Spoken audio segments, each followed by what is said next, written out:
আসসালামু আলাইকুম প্রিয় দর্শক, আজকে আমরা এমন একটি জায়গায় আসছি যেখানে একজন লোক তার নিজের কবর নিজে খুঁড়ে বসে আছেন। আসলে এই ঘটনা খুবই বিরল। আমরা আজকে আপনাদের এই পুরো ঘটনা দেখাবো। তো দেখতেই পাচ্ছেন যে আমার ডান হাতে এই জায়গাটা, এখানে নিজের কবর নিজেই খুঁড়ে রেখেছেন এবং যে খুঁড়ছেন তার সে ভিতরে আছেন ঘরের মধ্যে। তো আমরা তার সাথে কথা বলবো। সে এখন শারীরিকভাবে খুবই অসুস্থ। তো তার নাম হচ্ছে পুচু কাকা। তার বয়স প্রায় 120-এর কাছাকাছি। সো এই মুরব্বী মানুষ কোন ইচ্ছার কারণে বা কেন এই নিজের কবর নিজে খুঁড়লেন, এটা কিন্তু খুবই বিরল ঘটনা। বাংলাদেশের মধ্যে এরকম ঘটনা পাওয়া যায় না বললে চলে, যে নিজের কবর নিজে খুঁড়ছে। যে দেখাই আপনাদের কাছ থেকে, একটু কাছে আসেন। এই যে কবরটা কিন্তু ঢেকে রাখা আছে, যে এখানে ইনি বিগত 5 বছর আগে এই কবরটা খুঁড়ছে নিজের জন্য, যে উনি মারা গেলে সমাহিত করা হয় এই উদ্দেশ্যে। তো আজকে আমরা সেখানে চলে আসছি। তো আমরা এখন কাকার সাথে কথা বলবো। আসেন, আমরা কাকার বাড়িতে যাব। আসেন, এখানে দেখতে পাচ্ছি কাকার ঘর আছে।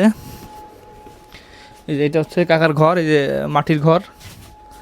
কাকা ভিতরে শুয়ে আছে, কাকা একটু অসুস্থ। এই হচ্ছে কাকা। কাকার নাম হচ্ছে পুচু কাকা। পুচু কাকা না? কাকা ভালো আছেন? মানে শারীরিকভাবে কি একটু অসুস্থ আপনি? কাকা আপনার বয়স কত হয়েছে কাকা? 100 হয়ে গেছে। আচ্ছা আচ্ছা। এই কবরটা খুঁড়ছেন কত বছর আগে কাকা? 4-5 বছর হয়েছে। মানে এটা কি আপনার নিজের কবরটা আপনি নিজেই খুঁড়ছেন কাকা? এটাকে সিমেন্ট বালি দিয়ে বাধাই করছেন? মানে এটা মনে কি ইচ্ছা থেকে কাকা এই কাজটা করলেন? অনেকে তো অনেক কাজ করে, মসজিদ বানায়, মাদ্রাসা বানায়।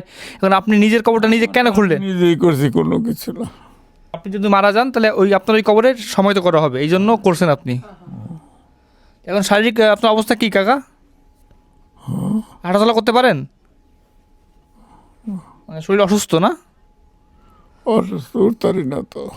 তো দর্শক, এই যে দেখতে পাচ্ছেন কাকা কিন্তু বিছানা থেকে উঠতে পারে না, শারীরিক খুবই অসুস্থতা। আপনারা সবাই কাকার জন্য দোয়া করবেন যেন ইনি শারীরিকভাবে সুস্থ থাকে। এবং খুবই একটা বিরল ঘটনা আমাদের দেশে, বাংলাদেশের মধ্যে, যে নিজের কবর নিজে খুঁড়ছে, সেটা কিন্তু এই কাকা।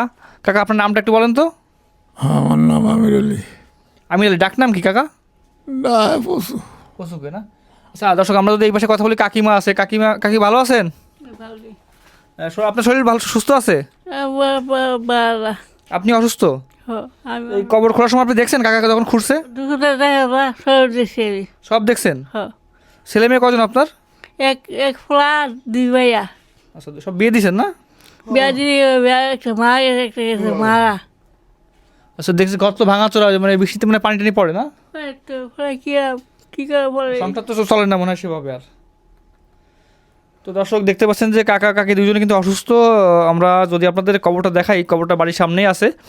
আমরা আপনাদের কবরটা দেখাবো যে কাকা কীভাবে কবরটা করছে। দর্শক, এটা হচ্ছে কাকার ঘরের অবস্থা, আর আমরা কবরটা ওইখানে সামনে যেটা আছে একটু দেখাবো। তো চলুন আসেন।